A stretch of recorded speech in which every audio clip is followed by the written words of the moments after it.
Good morning, everyone. It is the 11th of July, 2024, a glorious Thursday.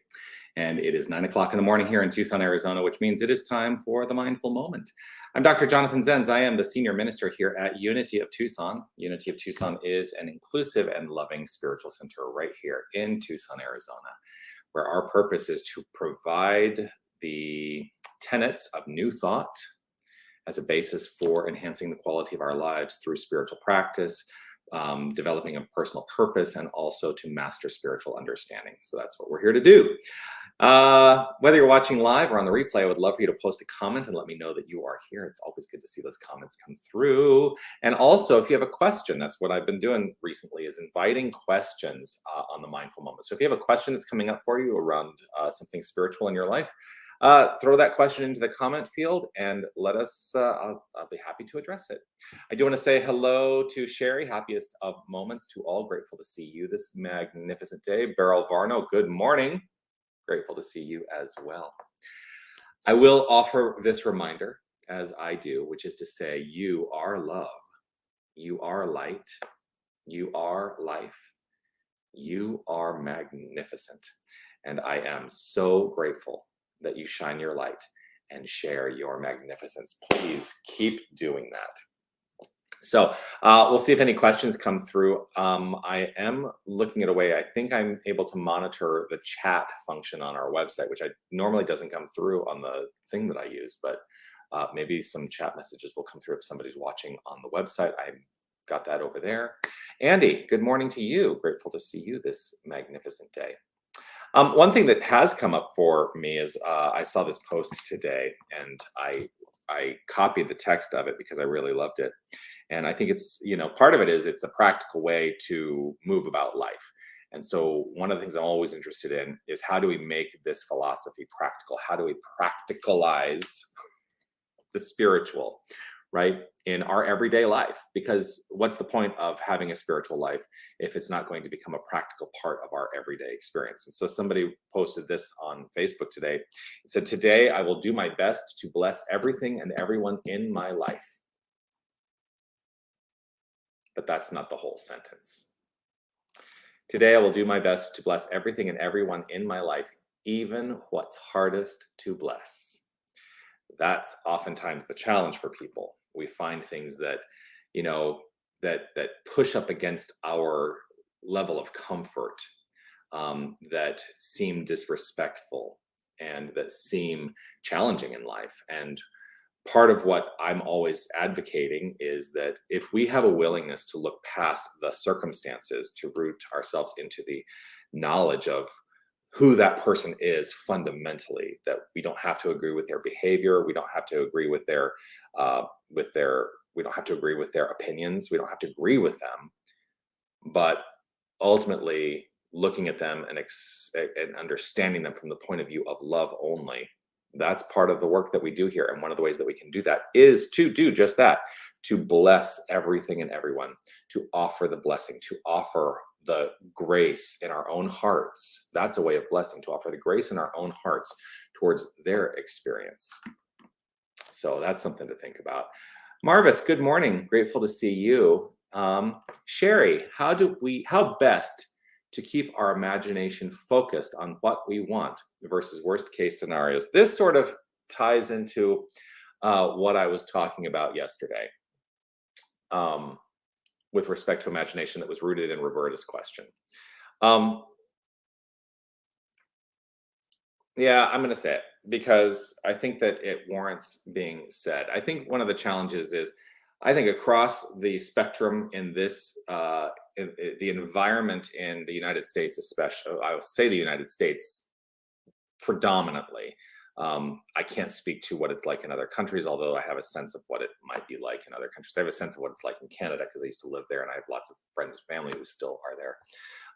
But we're having a really challenging time in this country, right? It's really easy to look and see what is the worst case scenario, and everybody on either side of the aisle thinks that the other side is the worst case scenario to unfold for this country. So this is not limited to one political ideology or the other. I want to be really clear on that. Everybody looks at it as the worst case scenario, what may happen. And it can be very challenging to keep our minds aright in that.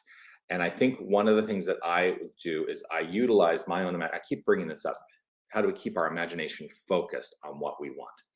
Um, One of the things is to not try to coerce the world into our way of being, not going out there and being like, I gotta force it to change. That what is required is for each and every one of us to allow the grace within our own hearts. As I talk about this nature of grace, bless everyone and everything, even when it's hard to bless, right? Everyone and everything outside the self, that has to mean for us as well, to allow ourselves to bless ourselves, to move forward with grace in our own hearts. And that can mean being the best you can be in this moment and in every moment. That the degree to which we are living as the outflow of love, the outflow of peace, the outflow of benevolence, the outflow of beauty, the outflow of joy, the outflow of all of these things, then we actually are creating effect in our world, and we will draw into our experience those things. Ernest Holmes, the founder of religious science, one of the quotes I used to use a lot was he used to say, if you want more love, be more loving. If you want more peace, be peaceful. If you want more joy, demonstrate joy. Like it's an inside job. And I think the more we try to derive our good from the things out there, the more off base we end up being, and the more we give up our divine natural authority to outside circumstances to determine our good. So if we think that anything out there has any bearing on the wholeness or goodness of our lives, then I think we need to rethink. I think we need to rethink and begin to demonstrate. Now, what does that mean? That we don't take action in support of, and I'm just going to say generally, because this goes for both sides. And I say both sides because we are in a binary construct in the political system in this country. There is that faction and that faction, and there's no voice for the in-betweens, really. But basically, allowing ourselves to be driven to the active support of those that we agree with in that field, or even partially agree with, because trust me, ain't nobody gonna come up with 100% of your ideas that are going to be implemented. That just won't happen. Political ideas and political ideologies, although there's lots of similarities, are going to be wildly diverse in relationship to the person who is carrying those ideas. There are as many ideas as there are people alive. So, are we going to ever have 100% agreement? No. But that's the thing, is finding within ourselves the opportunity to spiritually move forward, and support that which is most nourishing. I think what is most nourishing for the self and for the collective. That's how I choose to move forward. So I don't know if that answered your question. I'm going to go back. How best to keep our imagination focused on what we want versus worst case scenarios? I guess in my mind, almost any outcome is a worst case scenario right now. It just seems like that is what is unfolding. Yeah. Sherry says, I was not even thinking about the political circus. Isn't it funny where my mind goes, though? But what about the daily activities, for example, bills, health, relationships? Well, part of that I'm going to say is pray and be active. If prayer does not impel action, then I think it's empty prayer. I think far too many of us stand in the idea that, oh, if I just pray, it's all going to be great.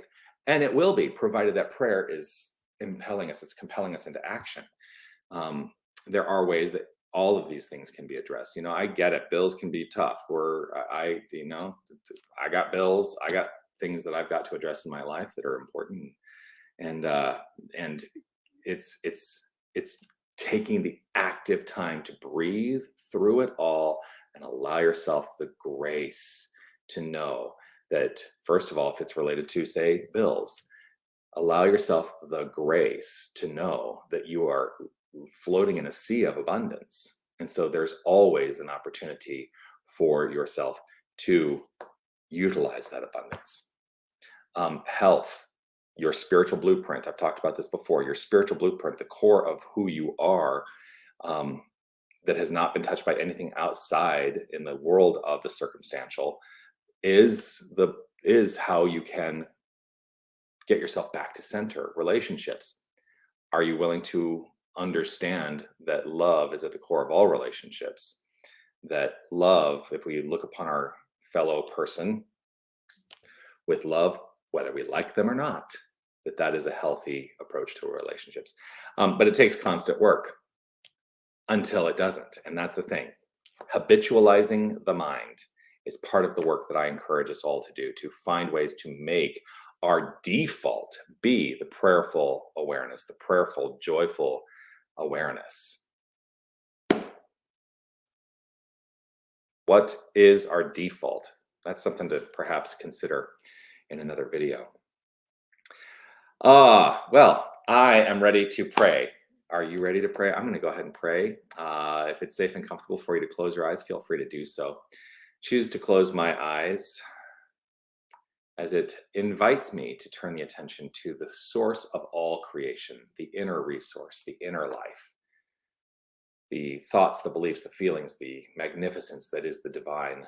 And it is who and what we are. Each and every one of us, we are this light. We are the life. We are the magnificence of God.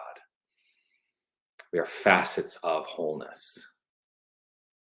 And the wholeness would not be whole without our expression. For you take away any part of the wholeness is no longer whole. So I revel in and celebrate my participation in and as an aspect of wholeness. For there is only this one presence, this one power, this one wholeness. There is God and nothing else. And this is who and what we are.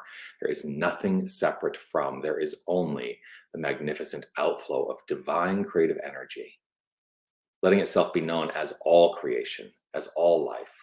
We are living the life of God and calling it our own, recognizing and defining it as our own, but it is all the life of God.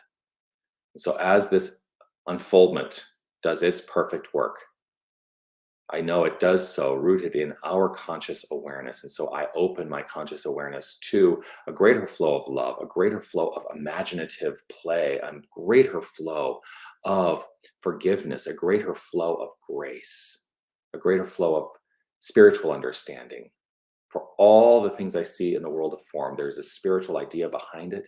And I know that in addressing the spiritual idea, I am at liberty to shift, to change, or to not shift or not change.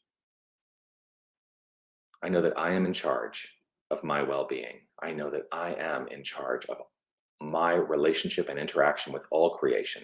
And so I choose love, grace, peace, beauty, and harmony. And it is with gratitude and appreciation overflowing from within that I simply allow this unfoldment to be. I let it be so. I trust it is so. And I affirm it easily by saying, and so it is. Amen.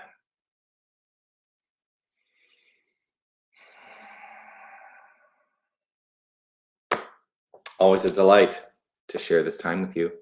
I am here every Monday through Thursday for the Mindful Moment at 9 a.m.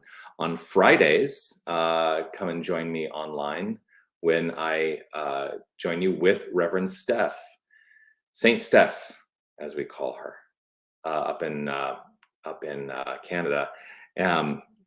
She and I do what we call the rant. That is at 9:30 Pacific, 11:30 Central. So check that out right here where you're streaming this content. Yeah, so I will see you for the Mindful Moment again. The next Mindful Moment, again, is on Monday. The rant is tomorrow. Sunday celebration here at Unity of Tucson. Come check that out. You know, if you want to find out what's happening here at Unity of Tucson, go to unitytucson.com.